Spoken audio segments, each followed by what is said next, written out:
Bonsoir à tous les joueurs d'Agro, les joueurs de Boros, on va faire ensemble l'ouverture du pack d'intro blanc-rouge, cri de ralliement.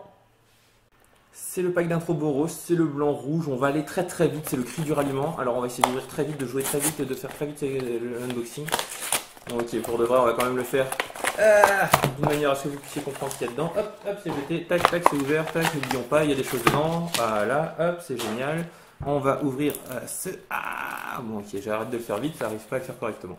On va ouvrir le petit livret qui vous explique ce qu'il y a dans tous les packs d'intro, pour vous montrer à quoi il ressemble. Alors ceux qui ont déjà vu d'autres vidéos, je le fais dans chaque vidéo, mais ceux qui vont regarder que le pack qui les intéresse, je suis très mauvais avec les directions et la caméra. Ceux qui vont regarder que la vidéo qui les intéresse, il faut quand même qu'ils sachent ce qui se passe. Donc vous avez les listes de chacun des decks. Je vais continuer à pas me spoiler parce que je vais continuer à les ouvrir et à découvrir au fur et à mesure ce qu'il y a dedans. Les deux boosters qui vont avec, qui vont nous aider à compléter notre pack d'intro et à personnaliser notre deck. Et le jeu avec une fiche de référence de règles. Donc, comme d'habitude, je vais vous disposer le deck sur la table. Si j'arrive à me défaire de ces trucs d'électricité statique. Et on va essayer de voir quelle est la stratégie du deck. Même si en Boros, j'ai peu de doutes sur la stratégie du deck, on devrait essayer d'être un peu rapide quand même. Les magnifiques héros de Goma Fada.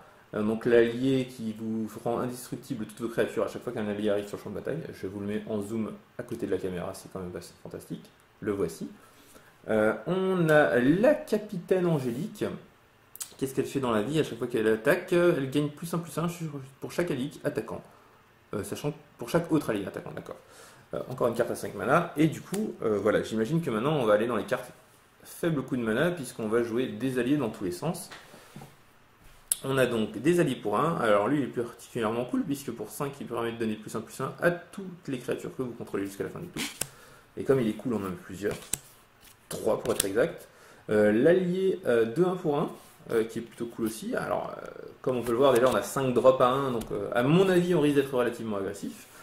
À chaque fois que lui ou un autre allié arrive sur le champ de bataille, initiative celui-là, d'accord, initiative, toujours très bien dans un deck où on veut essayer d'aller vite. L'initiative, ça permet d'avoir plus de difficultés pour votre adversaire d'échanger vos créatures contre les siennes. Parce que quand vous jouez contre un jeu rapide, vous avez une 2-2, il a une 2-2, ben, autant échanger, parce que lui, ça va le ralentir. Enfin, pardon. On va la refaire en plus clair. Vous avez un jeu rapide, votre adversaire joue un jeu lent. Vous attaquez avec votre 2-2, il a une 2-2, il a tout intérêt à bloquer. Parce que moins vous avez de créatures et moins il va avoir besoin de se préoccuper de ses points de vie et ça va lui laisser de temps pour développer sa stratégie. Or, s'il est votre en initiative, ça va être beaucoup plus dur pour lui de faire ce genre de choix. Il va pouvoir bloquer mais perdre sa 2-2, ce qui va quand même être assez dramatique. Ou alors attendre et espérer que vous ne jouez pas d'autres alliés. Alors, spoiler alerte, à mon avis, des alliés, vous allez continuer à en avoir un paquet. Voici par exemple les 3-1 qui ne peuvent pas être bloqués par les jetons Sion Eldrasien 1. On a la 2-2 qui attaque à tous les tours, sauf si vous êtes un autre allié, sauf si vous avez un autre allié, mais là ça devrait aller. Il n'y a que ça. Celui qui donne vigilance à toutes vos créatures sur alliés, mon préféré, le mage Gang Feu, qui donne la menace à toutes vos créatures à chaque fois que vous jouez un allié. Il est exceptionnel celui-là dans un jeu allié. Lui, c'est la célérité. C'est la célérité? Ah, il me semblait qu'il y ait des autres droits. Oui, c'est la célérité. Lui, il donne le piétinement. Lui, qu'est-ce qu'il donne? À chaque fois qu'un lui ou un autre allié arrive sur le champ de bataille, engagez une créature ciblée qu'un adversaire contrôle ou ça risque de faire des phases d'attaque plutôt embêtantes pour votre adversaire. Ça, il y en a 2. La curve s'arrête à 5. Par contre, il y a beaucoup de curves à 5. Hein. Menace, c'est juste un allié menace. Et il donne pas de capacité en arrivant. Lui est vraiment très cool, il donne double initiative à tous vos alliés en arrivant sur le champ de bataille, autant dire qu'il ne plaisante pas. Ensuite, on a un ange et allié, quand il arrive sur le champ de bataille, vous gagnez un point de vie pour chaque créature que vous contrôlez. Et on arrive au terrain. Alors, avant d'arriver au terrain et au sort ensuite, moi ce que je remarque c'est qu'on a commencé très rapide, très aggro, on avait une curve à 1 et à 2 qui était très bien.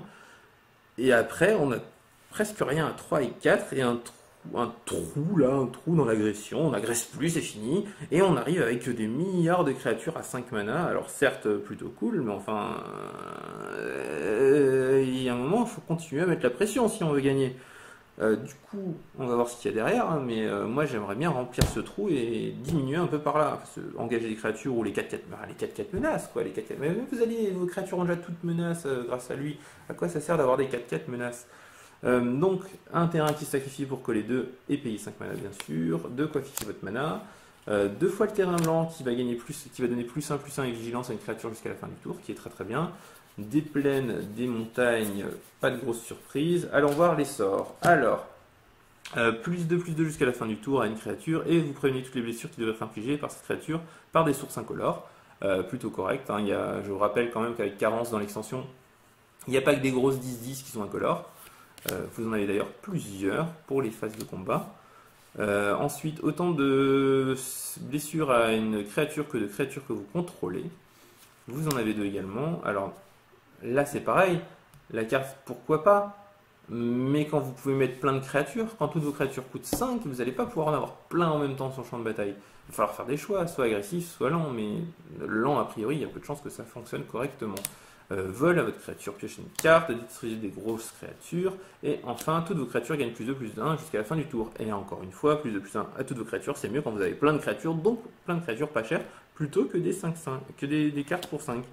Du coup, on va ouvrir nos boosters, et on va essayer de remplir ce trou-là, ici, hein, notamment le trou à 3, j'aimerais bien avoir au moins autant de créatures à 3 que de créatures à 2, j'aimerais bien avoir au moins une créature à 2 en plus, une créature, et 2 créatures à 3 en plus, ça nous permettrait d'enlever, je pense, les 4-4 menaces, et une qui... le l'ange, là, bah, il vole, mais enfin, voilà, quoi.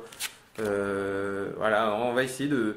Moi, j'aimerais bien, voilà, j'aimerais bien en arriver à ça, on va dire. J'aimerais bien ouvrir environ 5 cartes, de quoi enlever tout ce fin de curve et remplir le trou qui est par là, et peut-être améliorer un peu aussi par là, parce que plus on va être rapide, plus ce sera cool. Donc, il me faudrait au moins 5 cartes dans ces 2 boosters. On va voir si on va arriver à faire ça. Alors, le premier booster. Tac, ça commence mal, c'est une carte noire. Ah, c'est une bête, elle coûte 4, elle est pas incroyable, mais elle sera peut-être mieux qu'autre chose. On la met là. Ça c'est bleu, noir, blanc. Alors ça c'est un anti-bête plutôt correct, avec éveil en plus. On va le mettre de côté en attendant. Bleu, vert, rouge. Voilà, rouge, touche terre, à 3 mana. Je pense que ça va être joué même si c'est pas un allié. On va remplir le 3/3 on a dit.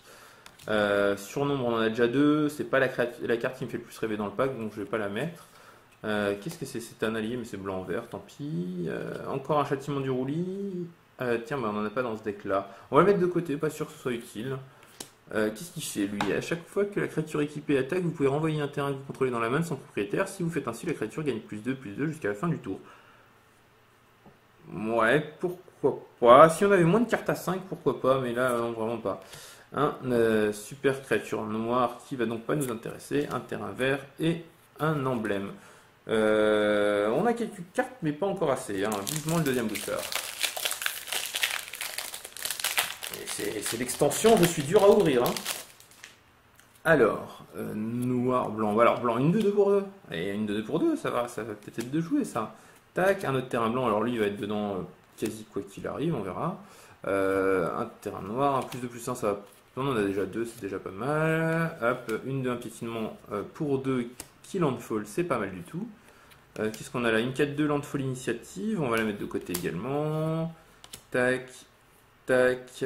Alors, qu'est-ce que ça fait ça? À chaque fois qu'une créature attaque ce tour-ci, elle acquiert le lien de vie jusqu'à la fin du tour. Ça va être pas mal ça dans un. Ah, pas suffisant dans un deck comme ça. Le lien de vie, ça vous fait quand même pas grand-chose. Non, bah non, ça va pas être joué. Plein de mana jusqu'à la fin du tour. Les créatures incolores que. Oh, les créatures incolores, voilà, je m'arrête là. Hop, terrain et jetons 4-5 dragon. Donc, voyons voir. On va remplir. On va rajouter une créature à 2. Ça, c'est à peu près obligatoire. C'est pas la meilleure, mais ça fera l'affaire. On va rajouter cette superbe de 2 touche terre parce qu'elle coûte 3 mana. Donc on enlève déjà, voilà, paf, on enlève déjà ces deux-là. À côté de ça, qu'est-ce qu'on peut rentrer? Je rajouterais bien une 2-2 pour 2, c'est pas incroyable, mais c'est correct. Mais le problème, c'est que c'est un peu. C'est quand même pas incroyable, quoi. On a cette 4-2 initiative potentiellement que je pense que je vais rentrer parce que je préfère avoir un drop à 4 qu'un drop à 5, peut-être trop tard. Au moins le menace. Voilà, le menace, il fait quand même pas grand chose. On a largement assez d'alliés pour pour activer toutes les autres capacités. Je pense que ce châtiment du roulis sera plus fort qu'enchevêtreur corps. Je ne sais pas trop. Je pense par contre ce chute à pic, c'est ça, chute à pic. Je me suis dit que j'étais en train de dire n'importe quoi, mais non, c'est bien chute à pic sera plus fort qu'autre chose. Qu'autre chose, mais ce sera peut-être qu'une de ces bêtes. Tiens, voilà. Donc voilà, le reste me fait pas trop rêver. Il faudrait garder une carte parmi ces quatre-là. Peut-être qu'on va quand même garder un enchevêtreur corps. Engager des gros tons, c'est pas si mal, même si voilà, il faut arriver à mettre la pression avant d'en arriver là. Et j'ai pas trop envie d'enlever des créatures encore dans ce deck-là. Je préférerais enlever des sorts. Peut-être une charge inspirée, mais si c'est pour mettre une 2-3 initiatives, c'est quand même pas incroyable. À vous d'acheter d'autres boosters et d'ouvrir plus de cartes cool, parce que pour l'instant, ce deck est quand même plutôt sympa, hein. Il y a quasiment que des alliés, on fait des trucs super sympas. Mais je trouve que ça manque un petit peu. J'aimerais bien rajouter une ou deux bêtes à 3 quand même dans ce deck là. Du coup, j'enlèverai probablement un enchevêtreur et un surnombre, ou peut-être un pourfendeur monstrueux, ou peut-être même une charge inspirée. C'est des cartes qui sont cool, mais qui sont un peu trop dépendantes de ce que vous allez avoir sur le champ de bataille. C'est de là moins le pourfendeur, mais bon. Du coup, voilà. Je pense que le deck est plutôt sympa. Vous allez écraser vos adversaires avec une vitesse folle si vous ne tombez pas sur trop de rock à 5, mais sinon ça va aller très vite.